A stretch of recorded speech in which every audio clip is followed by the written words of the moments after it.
तो देखिए जैसे कि आप लोगों को पता होगा कि इंडियन पोस्ट पेमेंट बैंक में जो यहाँ पे 51 पोस्ट के लिए जो यहाँ पे कुछ दिन पहले जो यहाँ पे नोटिफिकेशन जो यहाँ पे ऑड किया गया था।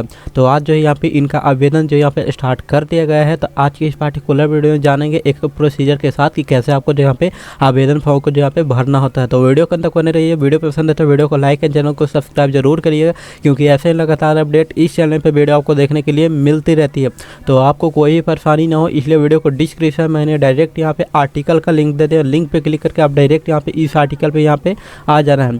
जैसे यहाँ पे आते हैं टेबल ऑफ कंटेंट में सारी जानकारी यहाँ पे इंक्लूड रहती है, जिसमें सबसे पहले महत्वपूर्ण डेट आपको देखने के लिए मिलेगा। आवेदन शुल्क कितना लगेगा, आयु सीमा कितना होना चाहिए, कौन से पद में कितना पोस्ट होने वाले पद, और जो यहाँ पे कौन से पद हो जाते हैं इसके लिए क्या पात्रता होनी चाहिए, कौन सा राज्य में कितना पोस्ट यहाँ पे होने वाली है, आवेदन का क्या प्रक्रिया होगा। लास्ट में इंपॉर्टेंट लिंक मिल जाता है, जहाँ से लिंक पे क्लिक करके आप डायरेक्ट इसके लिए आवेदन आप यहाँ पे कर सकते हैं। तो इतना सारा जानकारी जो यहाँ पे आपको इस टेबल के अंदर जो यहाँ पे आपको देखने के लिए मिल जाता है। तो चलिए सबसे पहले एक एक जानकारी को आपको समझा देता हूँ, उसके बाद कैसे आवेदन फॉर्म को भरना है मैं एक एक प्रोसीजर के साथ यहाँ पे बताने वाला हूँ। तो जैसे यहाँ पे आते हैं, सबसे पहले नीचे आएंगे तो कुछ जानकारी यहाँ पे देखने के लिए मिलेगा, जिसको आप पढ़ सकते हैं, जान सकते हैं। उसके बाद नीचे आएंगे, महत्वपूर्ण डेट आपको देखने के लिए सबसे पहले यहाँ पे मिल जाता है, जिसमें जो यहाँ पे ऑनलाइन आवेदन जो यहाँ पे 1/3/2025 से स्टार्ट होगा, जो कि यहाँ पे ऑनलाइन आवेदन की अंतिम तिथि जो यहाँ पे 21/3/2025 तक यहाँ पे चलने वाला है। अंतिम भुगतान 21/3/2025 तक ही आप यहाँ पे कर सकते हैं। और जो भी यहाँ पे परीक्षा की बात करूँगे तो निर्धारित जो यहाँ पे कार्यक्रम के अनुसार जो यहाँ पे किया जाता है। उसके बाद नीचे आएंगे तो यहाँ पे जो यहाँ पे आवेदन शुल्क के अकॉर्डिंग जानकारी बताया गया है। जो भी सामान्य कैटेगरी OBC EWC बिलोंग करता है उनको 750 रुपये का पेमेंट करना होता है एप्लीकेशन को सबमिट करने के लिए। और जो भी SC ST PhD से बिलोंग करता है उनको यहाँ पे 150 रुपये का पेमेंट करना होता है अपना जो यहाँ पे आवेदन फॉर्म को सबमिट करने के लिए। इस पेमेंट को आप यहाँ पे debit card, credit card, net banking जो यहाँ पे जो भी होता है नेट बैंकिंग और उसके माध्यम से आप यहाँ पे पेमेंट कर सकते हैं। एज की बात करें तो 21 से 35 के बीच में अगर आपका जो यहाँ पे एज है तो आप बिल्कुल एलिजिबल है, आप जो यहाँ पे इस पद के लिए आवेदन आप जो यहाँ पे कर सकते हैं। उसके बाद नीचे आएंगे तो पद आपको देखने के लिए मिला है। जो भी जो यहाँ पे सामान्य यूआर में की बात करेंगे तो इसमें 13 पोस्ट होने वाले। EWS में अंदर जो यहाँ पे 3 पोस्ट हो जाते हैं, OBC में 19, SC में 12, ST में 4, टोटल इस प्रकार जो यहाँ पे 51 पोस्ट यहाँ पे हो जाते हैं। फिर नीचे आएंगे पद और पात्रता यहाँ पे देखने के लिए मिलता है। इसमें जो यहाँ पे कार्यकारी का पद होने वाला है, जिसके अंदर 51 भर्ती यहाँ पे होने वाली। योग्यता की बात करें तो किसी भी जो यहाँ पे विश्वविद्यालय से आपको स्नातक डिग्री आपके पास होना चाहिए। और जो भी जो यहाँ पे आवेदन करने वाले राज्य का उम्मीदवारों के लिए जो यहाँ पे प्राथमिकता जो यहाँ पे होनी ही चाहिए। उसके बाद नीचे आएंगे तो राज्य के अनुसार यहाँ पे पद आपको देखने के लिए मिल जाता है। जैसे छत्तीसगढ़ में 3 पोस्ट, आसाम में 3 पोस्ट, बिहार में 3 पोस्ट, गुजरात में 6, हरियाणा में 1, जम्मू कश्मीर में 2, लक्षद्वीप में 1, महाराष्ट्र में 3, गोवा में 1, अरुणाचल प्रदेश में 3, मणिपुर में 2, मेघालय में 4, मिजोरम में 3, नागालैंड में 5, त्रिपुरा में 3, पंजाब में 1, राजस्थान में 1, तमिलनाडु में 2, पांडुचेरी 1, और जो भी उत्तर प्रदेश में 1, उत्तराखंड में 2। इस प्रकार टोटल जो यहाँ पे 51 भर्ती यहाँ पे होने वाली है। फिर नीचे आगे तो आवेदन का प्रक्रिया बताया गया है। ये जो आपको यहाँ पे लिखित रूप में मिल जाता है कि इस प्रोसीजर को आप लिखित रूप में जो यहाँ पे पढ़कर भी आप इससे जो यहाँ पे आवेदन कर सकते हैं, लेकिन मैं करके दिखाने वाला हूँ कि कैसे आपको करना यहाँ पे होता है।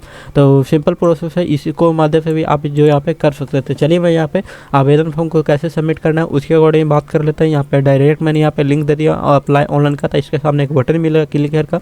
तो एक बार जो यहाँ पे इस पर क्लिक करना होता है। जैसे ही इस पर क्लिक करते हैं कुछ इस प्रकार इनका जो यहाँ पे रिक्वायरमेंट पोर्टल खुलकर डायरेक्ट यहाँ पे देखने के लिए मिल जाता है। अभी इस वेबसाइट पे अगर पहली बार आप आए हैं तो सबसे पहले नया रजिस्ट्रेशन करना होगा। उसके बाद ही जो यहाँ पे आप डायरेक्ट लॉगिन करने के बाद यहाँ पे पेमेंट आप जो यहाँ पे कर सकते हैं। तो चलिए एक एक प्रोसीजर को बताता हूँ। उसके लिए सबसे पहले जो यहाँ पे क्लिक है टू न्यू रजिस्ट्रेशन वाले बटन पे एक बार आपको जो यहाँ पे टैप करना है। टैप करने के बाद कुछ इस प्रकार यहाँ पे जानकारी खुलकर आपको देखने के लिए मिल जाता है, जिसमें सबसे पहले फर्स्ट नाम यहाँ पे डालना है, उसके बाद उसी नाम को फिर से कन्फर्म करना है, मिडिल नेम डालना है, कन्फर्म उसी नेम को करना है। उसके बाद लास्ट नेम है तो उसका जो यहाँ पे देना है, उसी नेम को फिर से कन्फर्म करेंगे। लास्ट में आपका फुल नेम ऑटोमेटिक यहाँ पे आ जाएगा। उसके बाद यहाँ पे आपको मोबाइल नंबर डालना है। उसके बाद यहाँ पे फिर से उसी मोबाइल नंबर को फिर से यहाँ पे इंटर करेंगे। कोई दूसरा मोबाइल नंबर अल्टरनेटिव है तो उसका दे सकते हैं। उसके बाद यहाँ पे एक ईमेल आईडी देंगे और जो भी जो यहाँ पे सिलेक्ट करेंगे कि कौन सा gmail.com है जो यहाँ पे आप जो यहाँ पे सिलेक्ट करिए। उसके बाद नीचे जो यहाँ पे फुल आपका जो भी ईमेल है उसको दे देना है। उसके बाद यहाँ पे सिक्योरिटी कोड वाले बटन पर एक बार यहाँ पे टैप करना है। जैसे ही आप जो यहाँ पे सेव एंड नेक्स्ट वाले बटन पे क्लिक करते हैं, आप दूसरे जो यहाँ पे स्टेप में चले आते हैं, जिसमें आपको फोटो एंड सिग्नेचर अपलोड करना होगा। बेसिक इन्फॉर्मेशन मैंने बता दिया कैसे करना होता है। उसके बाद फोटो एंड सिग्नेचर को आपको यहाँ पे अपलोड करना होगा, जिसमें सबसे पहले अपना जो भी है यहाँ पे आपको सबसे पहले इसका साइज भी बताया गया है, जिसमें सबसे पहले फोटो आपको अपलोड करना होगा। उसके बाद यहाँ पे कैप्चर इमेज में लाइव इमेज अपना का जो है यहाँ पे उसको अपलोड यहाँ पे करना होगा। आप मोबाइल के माध्यम से भी आप इसको यहाँ पे अपलोड कर सकते हैं। उसके बाद यहाँ पे दोनों को आपको टिकअप करना है। उसके बाद यहाँ पे आपका जो भी सिग्नेचर है उसको अपलोड करना है। 10 से 20 KB के बीच में होना चाहिए और इमेज के साथ जो यहाँ पे 50 KB से ऊपर जो यहाँ पे बताया गया है। उसके बाद जो यहाँ पे फिर से आप सेव वाले बटन पे एक बार यहाँ पे टैप करेंगे। तो जैसे ही आप जो यहाँ पे फोटो एंड सिग्नेचर को अपलोड यहाँ पे कर लेते हैं, उसके बाद थर्ड स्टेप में चले जाते हैं, जिसमें आपको डिटेल आपको फिलअप करना होता है, जिसमें बताएंगे यहाँ पे सबसे पहले जो यहाँ पे सर्कल बताएंगे किस राज्य से बिलोंग करते हैं, वहाँ पे देखने के लिए मिल जाएगा। उसके बाद यहाँ पे नीचे आएंगे तो जो भी जो यहाँ पे जानकारी यहाँ पे स्टेट आपको देखने के लिए मिल जाएगा। उसके बाद फिर से आपको सिलेक्ट करना है कि आपको जो यहाँ पे राज्य में जो भी जहाँ भर्ती होने वाले, जैसे मेरे राज्य के अंदर यहाँ पे 3 जगह भर्ती होने वाले, तो मैं जो यहाँ पे बक्सर को सिलेक्ट कर लेता हूँ। उसके बाद नीचे आएंगे तो यहाँ पे जो भी जो यहाँ पे डोमिनिकल है तो आप यहाँ पे यस करिएगा, नहीं है तो नो वाले बटन पे आप जहाँ पे टैप करेंगे। उसके बाद कैटेगरी बताएंगे कौन सा कैटेगरी से बिलोंग करते हैं, अपने अकॉर्डिंग सेलेक्ट करिएगा। उसके बाद नीचे आएंगे डिसेबिलिटी है तो यस करिएगा, नहीं है तो नो वाले बटन पे आप जो यहाँ पे सिंपल टैप करेंगे। उसके बाद नीचे आएंगे तो इसको जो यहाँ पे आपको अपने अकॉर्डिंग इसको जो यहाँ पे सिलेक्ट कर लेना है तो करिएगा, नहीं है तो नो वाले बटन पे क्लिक करिए। उसके बाद फिर से जो यहाँ पे इसको बताना है कि कौन सा धर्म से बिलोंग करते हैं। उसके बाद कोई भी आप पहले से काम कर रहे हैं, एक्स्ट्रा सर्विसमैन है तो यस करिएगा, नहीं है तो नो वाले सिंपल बटन पे आप एक बार टैप करेंगे। उसके बाद फिर नीचे आएंगे तब फिर और भी बताया गया है जो यहाँ पे रिलीजन आपको यहाँ पे बताया गया है, जो यहाँ पे आप जो यहाँ पे इस रिलीजन से बिलोंग करते हैं तो यस करिएगा, नहीं है तो नो वाला बटन पे क्लिक करिएगा। उसके बाद नीचे आएंगे तो यहाँ पे स्टेट आपको देखने के लिए मिला, उसको सिलेक्ट करना है। उसके बाद जो भी जो यहाँ पे सेंटर ऑफ जो यहाँ पे एग्जामिनेशन का आपको देखने के लिए मिलेगा, तो कहाँ आपको सेंटर करना चाहते हैं आप जो यहाँ पे सिलेक्ट करिएगा। उसके बाद जो भी डेट ऑफ बर्थ है उसको आप यहाँ पे सिलेक्ट कर लेना है। एग्जाम्पल के तौर पर मैं कैलेंडर के माध्यम से कुछ भी मैं यहाँ पे सिलेक्ट अपने अकॉर्डिंग मैं यहाँ पे कर लेता हूँ। उसके बाद नीचे आएंगे जेंडर बताएंगे, मेल फीमेल जो भी है उस बताएंगे। उसके बाद नीचे आएंगे तो जो भी आपका जो भी है जो यहाँ पे जो भी ब्रदर है सिस्टर है तो यस करिएगा, नहीं है तो नो वाले बटन पे क्लिक करिएगा और उसका जेंडर भी बताइएगा, है यस करके जहाँ पे जेंडर बता दीजिएगा, उसका नाम यहाँ पे बता दीजिएगा। उसके बाद मैरिज स्टेटस बताना है, मैरिड है या मैरिड है क्या है बताइएगा। उसके बाद यहाँ पे नीचे आएंगे फादर नेम, मदर नेम और जो भी स्पाउस नेम है तो उसका डिटेल आप देना है। उसके बाद यहाँ पे एड्रेस आपको डालना होगा, जैसे विलेज डालना है, पोस्ट डालना है, डिस्ट्रिक्ट डालना है यहाँ पे।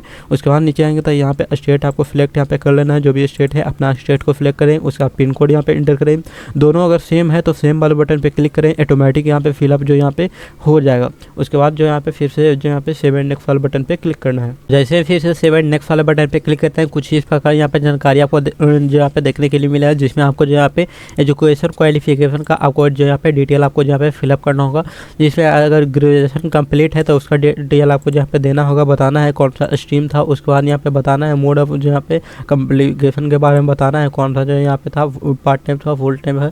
उसके बाद यहाँ पे बताना है इंस्टीट्यूट कौन सा था, जो यहाँ पे अपना जो भी यूनिवर्सिटी या बोर्ड है आप जो यहाँ पे बताएंगे कौन सा बोर्ड यहाँ पे था, तो मैं यहाँ पे डाल देता हूँ। उसके बाद यहाँ पे डेट ऑफ पासिंग यहाँ पे सिलेक्ट कर लेना है। मैं यहाँ पे एग्जांपल के तौर पे मैं किसी एक को जो यहाँ पे सिलेक्ट यहाँ पे कर लेता हूँ। उसके बाद यहाँ पे बताना है कितना आपको यहाँ पे मार्क्स यहाँ पे आया था। उसके बाद यहाँ पे आपको यहाँ पे डायरेक्ट यहाँ पे ग्रेड इसे बता देना है कौन सा ग्रेड था यहाँ पे। और यहाँ पे ध्यान दीजिएगा कि जो यहाँ पे जो भी मार्क्स है वो परसेंटेज यहाँ पे डालना चाहिए, 2 अंक के अंदर यहाँ पे होना चाहिए। अगर आपने पोस्ट ग्रेजुएशन किया तो उसका भी डिटेल आप यहाँ पे फिलअप कर सकते हैं। यहाँ पे जो यहाँ पे स्ट्रीम बताएंगे, कौन सा जो यहाँ पे मोड था, उसके बाद यहाँ पे कौन सा बोर्ड था, यहाँ पे कब पास किया है आपने, कितना मार्क्स आया है, कौन सा ग्रेड से पास किया है, उसका डिटेल भी आप जो यहाँ पे दे सकते हैं। अगर आपने यहाँ पे प्रोफेशनल क्वालिफिकेशन किया है तो उसका भी डिटेल आप फिलअप कर सकते हैं। कोई अदर आपने कोर्स किया है तो उसका डिटेल आप यहाँ पे दे सकते हैं। इसके बाद नीचे आएंगे तो यहाँ पे नेम जो यहाँ पे आपको जो भी जो यहाँ पे पोस्ट ग्रेजुएशन का जो यहाँ पे वर्क जो यहाँ पे एक्सपीरियंस सर्टिफिकेट होता है एक्सपीरियंस वाला, वो आपको जो यहाँ पे आपको उसका डिटेल आपको फिलअप करना होगा, जिसमें नेम बताना है। उसके बाद यहाँ पे जो भी जो यहाँ पे डेस्टिनेशन बताना है। उसके बाद यहाँ पे बताएंगे यहाँ पे ये यहाँ से बिलोंग करते हैं या नहीं। उसके बाद यहाँ पे डेट आपको बता देना है, जो भी डेट है आप जो यहाँ पे अपने अकॉर्डिंग इसको यहाँ पे आपको फिलअप यहाँ पे कर लेना है। मैं यहाँ पे कर देता हूँ, यहाँ पे कब से कब तक आपने जो यहाँ पे किया है मैं यहाँ पे दे देता हूँ कि मैंने यहाँ पे कब से कब तक किया है जो यहाँ पे। उसके बाद मैं यहाँ पे इसको सिलेक्ट यहाँ पे कर लेता हूँ एग्जांपल के तौर पे सही से। तो चलिए मैं यहाँ पे 15-16 के कर लेता हूँ। उसके बाद यहाँ पे फिर जो यहाँ पे जो भी नेचर ऑफ ड्यूटी है उसका डिटेल देना है, रीजन ऑफ लिविंग यहाँ पे देना है। उसके बाद यहाँ पे जो भी यहाँ पे ईयर ऑफ जो यहाँ पे जो भी एक्सपीरियंस सर्टिफिकेट होता है उसका डिटेल आपको देना है, ईयर मंथ और जो यहाँ पे इसके डिटेल आपको देना है। इसका दे भी सकते हैं, नहीं भी डिटेल आप दे सकते हैं। उसके बाद नीचे आएंगे तो लैंग्वेज का नॉलेज के बारे में बताया गया है, जिसमें जैसे हिंदी की बात करूँ तो हिंदी आप जो यहाँ पे क्या जो यहाँ पे रीड राइट और स्पीक क्या बोल लेते हैं, लिख लेते हैं, पढ़ लिखते हैं, तो उसका डिटेल आपको यहाँ पे देना होगा। इंग्लिश की बात करूँ तो इंग्लिश का अगर कि आप जहाँ लिख लेते हैं, पढ़ लेते हैं, तो अब जहाँ पे तीनों में जो यहाँ पे टिकअप आपको जहाँ पे कर लेना होगा। उसके बाद फिर से जहाँ पे 7 इंडेक्स वाले बटन पे एक बार यहाँ पे टैप करना होगा। तो इसको जो यहाँ पे अपलोड यहाँ पे कर सकते हैं। चलिए मैं इसको अभी जो यहाँ पे फिलहाल मैं यहाँ पे हटा देता हूँ, मैं यहाँ पे नन कर देता हूँ मैं यहाँ पे। उसके बाद यहाँ पे फिर से बता देता हूँ, जो यहाँ पे 7 इंडेक्स वाले बटन पे क्लिक करने के बाद तो मैंने यहाँ पे सभी को यहाँ पे नन कर दिया हूँ। उसके बाद यहाँ पे फिर से यहाँ पे 7 इंडेक्स वाले बटन पे एक बार क्लिक करें तो कुछ इस प्रकार आगे आपको प्रोसीजर में देखने के लिए मिलेगा, जिसमें सारे जानकारी यहाँ पे आपको जहाँ पे देखने के लिए यहाँ पे मिलेगा। प्रीव्यू करने के लिए एप्लीकेशन आपको मिलेगा, तो एक एक जानकारी को आपको एक बार देख लेना है, रीड कर लेना है। उसके बाद यहाँ पे नीचे आएंगे, यहाँ पे कुछ इस प्रकार जानकारी आपको देखने को मिलेगा। तो आपको यहाँ पे डिक्लेरेशन का आपको देखने को मिलेगा, तो इसको आई एग्री वाले बटन पर एक बार यहाँ पे टैप करना है। उसके बाद सिग्नेचर आपको देखने के लिए मिलेगा। तो उसके बाद यहाँ पे कंप्लीट रजिस्ट्रेशन वाले बटन पर एक बार क्लिक करना है, फिर से ओके वाले बटन पे क्लिक करना है। श्योर वाले जो यहाँ पे क्या आप श्योर हैं तो ओके वाले बटन पे एक बार यहाँ पे क्लिक करना है। जैसे ओके वाले बटन पे क्लिक करते हैं कुछ इस प्रकार यहाँ पे देखने के लिए मिलता है, जिसमें सबसे पहले आपको थंब यहाँ पे अपलोड कर लेना है। यहाँ पे मैं एग्जांपल के तौर पर मैं यहाँ पे फोटो को जो यहाँ पे कर लेता हूँ, मैं यहाँ पे फोटो को अपलोड यहाँ पे कर देता हूँ। इसको अपलोड कर दिया। उसके बाद यहाँ पे आपको जो भी सिग्नेचर है उसको यहाँ पे आपको अपलोड यहाँ पे करना होगा। तो चलिए मैं यहाँ पे सिग्नेचर को यहाँ पे अपलोड कर देता है। यहाँ पे मैंने यहाँ पे सिग्नेचर को अपलोड कर देते हैं, जो कि इसको यहाँ पे 50 KB के ऊपर यहाँ पे होना चाहिए। और जो भी ये जो यहाँ पे हो जाता है उसके बाद यहाँ पे नीचे रिज्यूम आपको अपलोड करना होगा। तो चलिए मैं यहाँ पे रिज्यूम को भी अपलोड कर देते हैं। और ये जो यहाँ पे PDF फॉर्मेट में होना चाहिए, ये आपको यहाँ पे ध्यान में रहना चाहिए रिज्यूम आपको। तो रिज्यूम को भी अपलोड कर देते हैं। कुछ इस प्रकार यहाँ पे रिज्यूम भी अपलोड हो जाता है। उसके बाद यहाँ पे आपको जहाँ पे सेम कैप्चा जो दिख रहा है यहाँ पे इसको आपको फिलअप यहाँ पे करना होगा। तो चलिए मैं हमने यहाँ पे सेम कैप्चा को भी डाल दिया। उसके बाद फिर से 7 नेक्स्ट वाले बटन पे क्लिक करें, ओके वाले बटन पे यहाँ पे क्लिक करेंगे। जैसे यहाँ पे मेरा डॉक्यूमेंट यहाँ पे अपलोड हो चुका है, उसके बाद यहाँ पे लास्ट पेमेंट 6 स्टेप पे चले जाते हैं, जिसमें आपको पेमेंट करना होगा। तो उसके लिए यहाँ पे सेम जो कैप्चा दिख रहा है यहाँ पे इसको यहाँ पे डालना होगा। तो चलिए मैं यहाँ पे सेम कैप्चा को भी यहाँ पे फिलअप यहाँ पे कर देता हूँ। उसके बाद फिर से यहाँ पे सबमिट वाले बटन पे एक बार यहाँ पे क्लिक करें तो यहाँ पे देखने के लिए मेरा do you want to process your payment, तो ओके वाले बटन पे एक बार यहाँ पे क्लिक करना है। जैसे ओके वाले बटन पे क्लिक करते हैं कुछ इस प्रकार जो यहाँ पे पेमेंट वाले ऑप्शन आपको खुलकर देखने के लिए मिलेगा। लेकिन मैं बताता हूँ सबसे आसान पेमेंट आपको कैसे करना होता है। उसके लिए यहाँ पे नीचे आएंगे तो सबसे पहले काफ़ी सारे debit card internet banking wallet के माध्यम से कर सकते हैं। यहाँ पे काफ़ी सारे ऑप्शन दिया गया है, लेकिन सबसे सारे क्यूआर के माध्यम से आप कर सकते हैं। आपको क्यूआर पे क्लिक करना है। क्लिक करने के बाद यहाँ पे मेक पेमेंट वाले बटन पे एक बार यहाँ पे टैप करना है। उसके बाद यहाँ पे देखने के लिए मिलेगा तब प्रोसीड टू पेमेंट वाले बटन पे एक बार क्लिक करना है। जैसे ही क्लिक करते हैं कुछ इस प्रकार यहाँ पे जानकारी आपको खुलकर देखने के लिए मिलेगा, जिसमें आपका यहाँ पे जो यहाँ पे आपको देखने के लिए मिलेगा जो यहाँ पे UPI जो यहाँ पे इसको क्लिक है तो इसको स्कैन करके आप डायरेक्ट जो यहाँ पे पेमेंट आप जो यहाँ पे कर सकते हैं और आपका एप्लीकेशन जो यहाँ पे सबमिट डायरेक्ट यहाँ पे प्रोसीजर में चला जाता है। यहीं के माध्यम से आप डायरेक्ट जो यहाँ पे इसका स्टेटस भी आप देख सकते हैं। इस पर लॉगिन करने के बाद यहाँ पे क्लिक है वाले बटन पे क्लिक करना है, फिर से डायरेक्ट यहाँ पे इसमें जो यहाँ पे लॉगिन यहाँ पे हो जाते हैं। उसके बाद यहाँ पे यहीं से एप्लीकेशन भी स्टेटस भी यहाँ पे देख सकते हैं। तो ये हो जाता है इनका अप्लाई करने का पूरा प्रोसीजर, जो कि मैंने आपके साथ एक एक जानकारी को बताया कि कैसे आवेदन आपको यहाँ पे करना होता है। तो दोस्तों आज की वीडियो इतना था, मिलता है किसी नए पार्टिकुलर सही जानकारी के साथ। तब तक के लिए जय हिंद, तब तक के लिए टेक केयर।